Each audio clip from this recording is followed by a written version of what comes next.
Alright, greetings Earthlings, this is the Neumann TLM107, hello Neumann, and I am going to review it. This microphone costs about $1,550. I did buy it with my own money. All of my recording settings will be listed in the doobly-doo as well as the description, and now let's talk about what's in the box.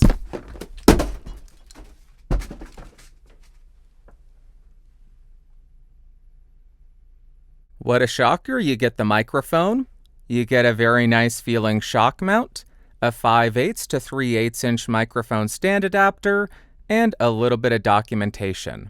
Then as far as the build quality, this microphone feels really well put together. It has an all-metal body as well as a metal mesh grill, which does have a bit of give to it. On the front of the microphone, you have nothing, but on the back, you have a directional pad. You'll need to push this to activate it. Going to the left changes the pad from -6 to -12 to off. Pushing over to the right will change the high pass filter from 40 to 100 Hz if I'm remembering correctly, and then moving the D-pad up or down will change between the 5 available polar patterns. On the bottom of this microphone you'll find the XLR port, and whether you care or not, this mic is made in Germany. I'm not going to read all of the specs to you because there are a lot, but I will have some graphs up on screen, and I'll also have everything listed in the description down below in case you want to take a closer look at any of the specs of this mic. Now let's hear how each of the polar patterns sound. So we're going to start on the omnidirectional pattern about 6 inches off of the microphone.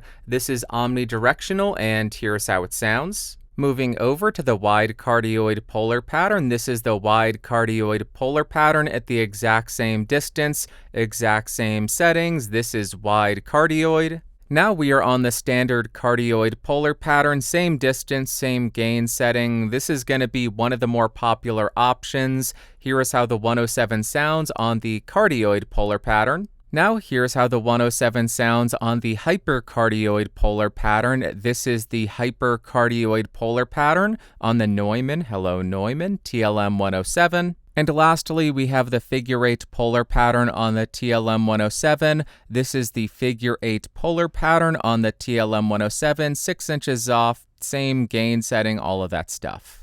Now on the omnidirectional pattern, moving around to 90 degrees, there shouldn't be any change. Continuing around to 180, continuing to the second side, there it is, and then rotating to the front of the capsule. Now on the wide cardioid pattern, moving around to 90 degrees, here's the off-axis coloration, continuing around to the rear of the capsule, there we go, continuing to the second side at 90 degrees, and then rotating and ending at the front of the mic. Now on the cardioid pattern, moving around to 90 degrees, there's the side coloration, continuing around to 180, this is the rear, continuing to the second 90 degree angle, and then rotating and ending at the front of the capsule. Next, we're on the hypercardioid pattern, moving around to 90 degrees. There it is, continuing to the rear lobe of sensitivity right there, continuing to the second 90 degree angle. There it is, and then rotating to the front of the microphone. And lastly, we have the figure 8 pattern, moving around to the first null area right there,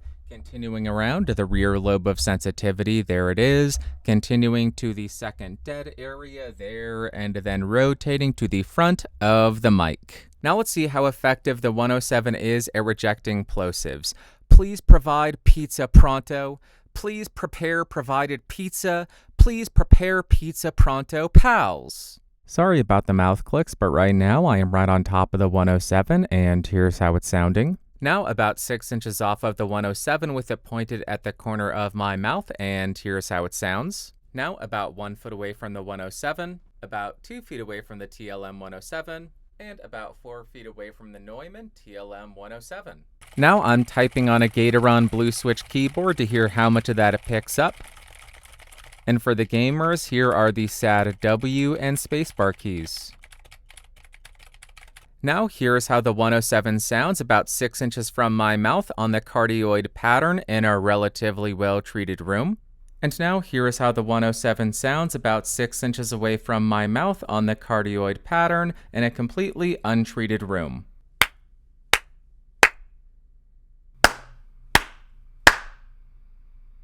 Now I want to see how effective the provided shock mount is, so I'll start by tapping on my desk to see how much of that it can reject.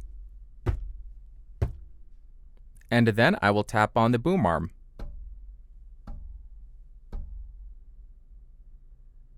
I also want to be thorough, so I'm going to tap on the body of the microphone to see if there are any kind of resonant frequencies.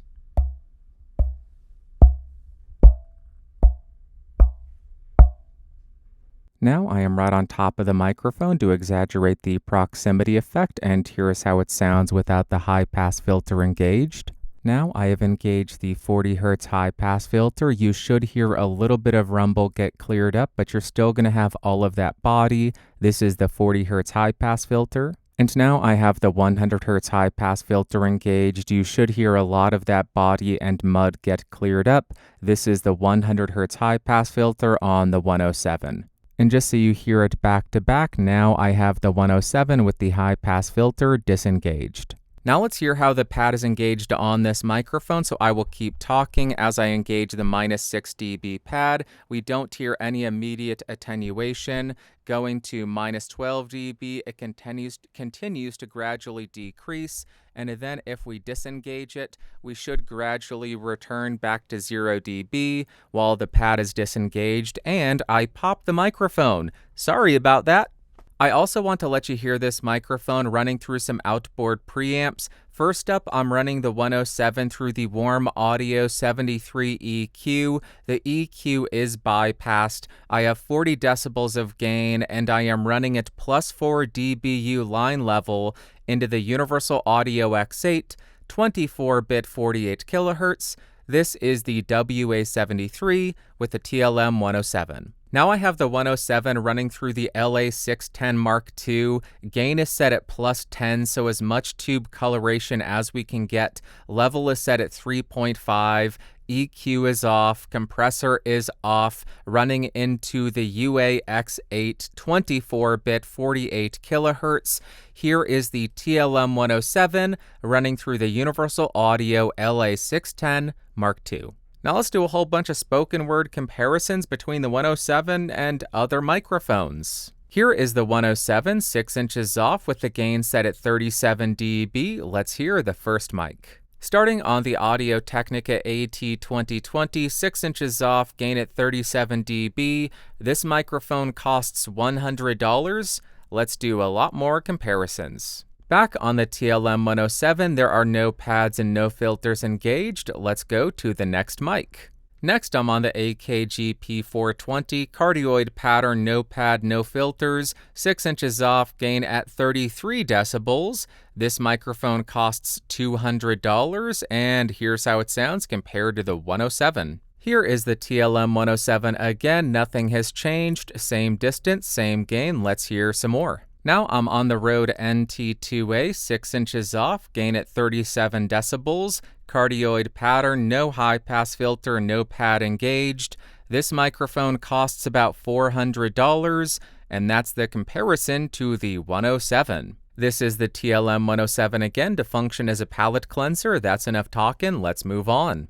Now I'm on the SE Electronics 4400A, 6 inches off, gain at 33 decibels, cardioid pattern, no pad, no filters. This microphone costs about $500, and here's how it compares to a microphone that is $1,500. Here is the TLM107 yet again, the exact same settings, exact same everything. Let's do a bunch more comps. Next, I'm on the Neumann, hello Neumann, TLM102, 6 inches off, gain at 37 decibels.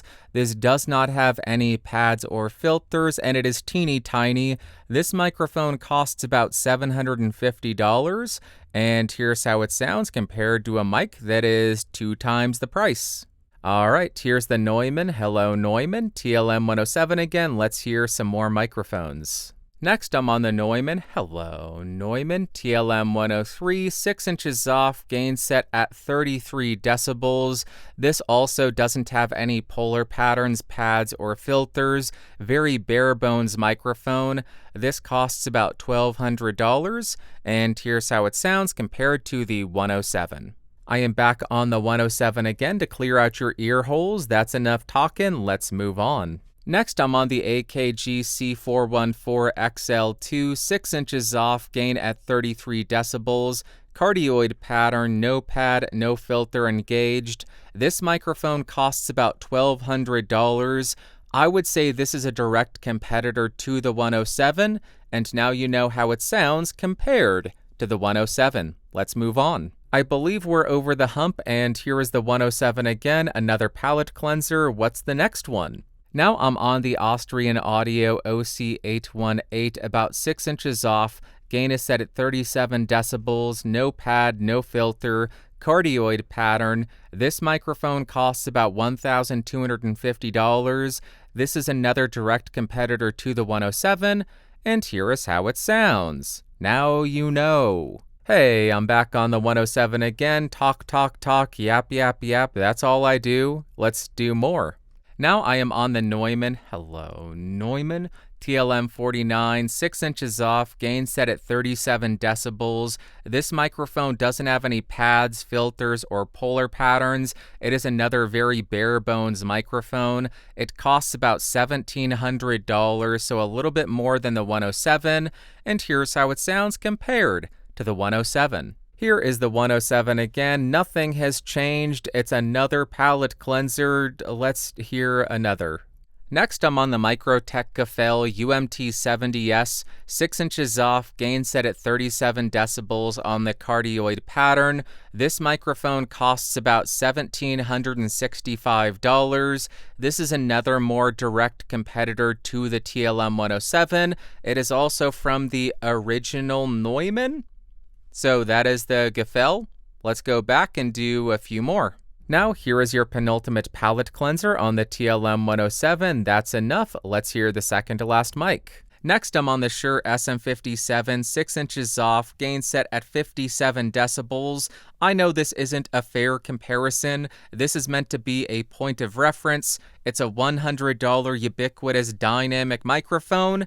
There you go, 57 versus the 107. Let's do one more. And here is the 107 yet again. We have one more microphone to go, which we are going to jump to right now. I am on the Neumann U87 Ai, 6 inches off, gain set at 30 decibels, cardioid pattern, no pad, no filters engaged. This microphone costs $3,700, so more than 2x the price of the 107.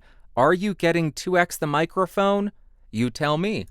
That is the end of the comparison section. Let's hear some music.